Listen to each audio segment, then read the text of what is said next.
Again, novel versus familiar situations, so something that's new for the child tends to be more interesting, it's going to grab their attention, and then highly stimulating is going to go a lot better than less stimulating. And so, again, back to that idea of what's the most interesting thing in the room, and if it happens to be you, because you're doing something really stimulating, you're going to have good attention in that moment, or more likely to.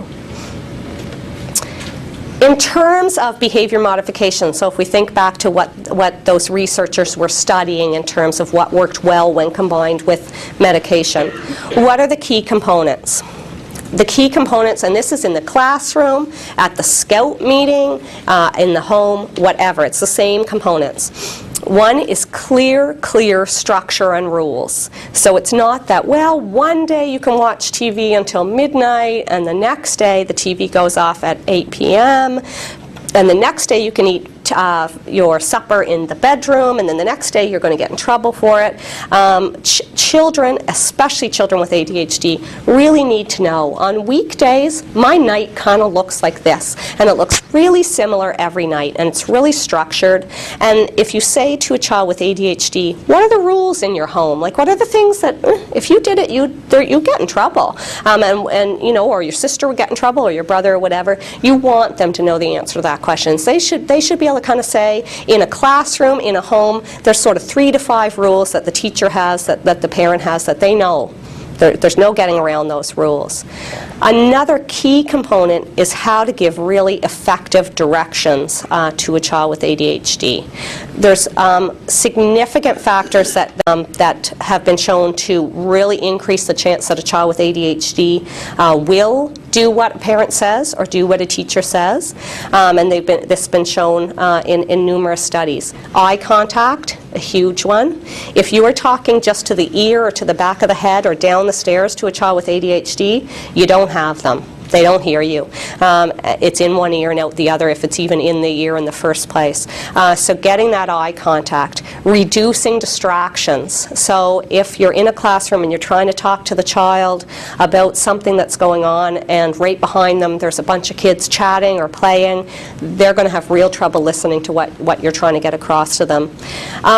Making sure that you don't kind of sound questioning and tentative around it, because with those kids that tend to be a bit more oppositional, they're going to see that as an opportunity that, she doesn't really sound like she means it right now, or he doesn't really sound like he is going to be that bothered if I don't do what they say. So given those clear, effective directions, you can add pointing to that to make it more effective. So go get your green boots and put your school bag on the hook, or whatever that is. So really trying to use gestures, trying to get eye contact.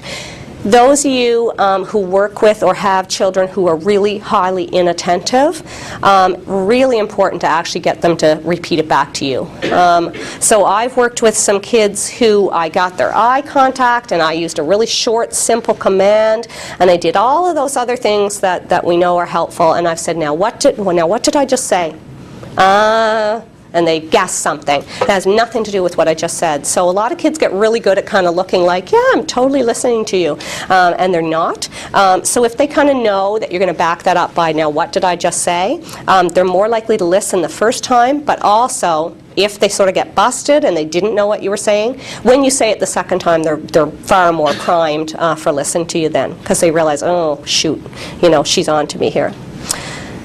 In terms of the consequences, they should be really clear to the child. They should make sense. The child should kind of know, if I do this, this is what's going to happen as a consequence, So if I ride my bike out into the street and I didn't look both ways, my bike's gone for the whole next day, no matter how beautiful it is and sunny, and no matter that I was supposed to go biking with my friends, and this consequence happened. Or every time I get a good note home from school, Mom's really proud, she gives me a high five, maybe I'm earning a little token that's going to go towards something, whatever that is. So your child should know. It shouldn't be something that they say, well, sometimes they notice, sometimes they don't. They should kind of know what makes your teacher proud, what are those things that your teacher can't accept, and so on in the home as well. When we look at what kind of personalities mix well with all kids, but certainly with kids with ADHD, is an adult that can be firm and really, stick to their guns, but also nurturing. So just firm won't do it. So sort of that drill sergeant kind of mentality that I'm just going to bark commands at you until you do it, they'll eventually the child will kind of go on strike on you and say, forget it. You can never make this person happy, and that's it.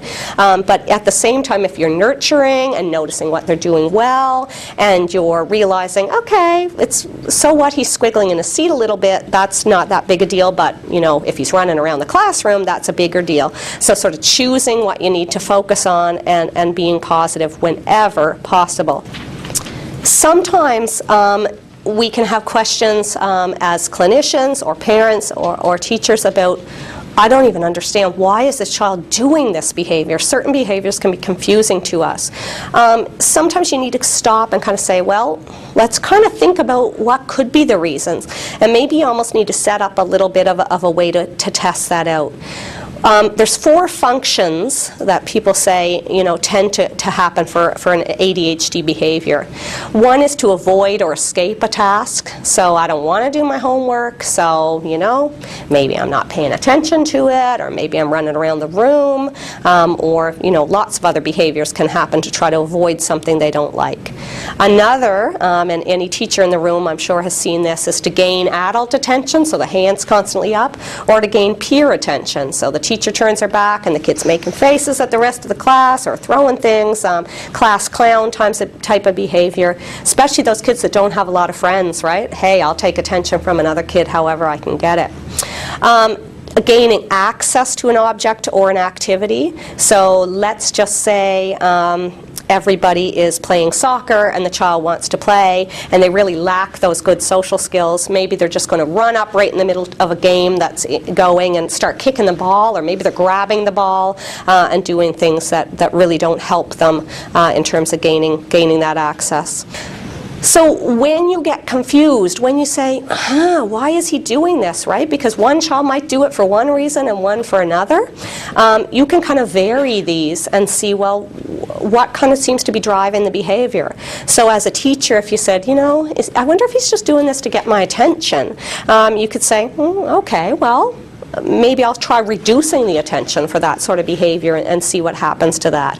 Or maybe I'll try increasing attention that I give to whatever the opposite behavior is. So every time he's working really well, instead of putting his hand up every second, I'm going to pop over and say, oh, you're doing a good job, you're working hard. And I'm going to see if that has an effect. If that doesn't seem to have an effect, you say, oh, maybe there's another reason why he's doing this. Maybe he's calling me over because he wants to escape having to do the work himself and he's just kind of trying to get me to do it for him. So you can start to look at different ideas around that. Doing that sort of kind of hypothesizing and coming up with theories is really important for kids with ADHD because they constantly leave adults in question of, why is he good one day and the next day he's not? Or why was the morning good and the afternoon was horrible? Some of that can be medication effects, but some of that can be lots of other reasons as well. In terms of treatment of ADHD, as I said before, you really do need, as adults, to choose those battles. There are going to be things that really aren't that important.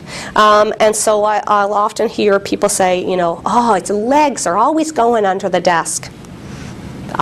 That's okay, unless that is that he's banging the desk with his knee and everybody else is complaining.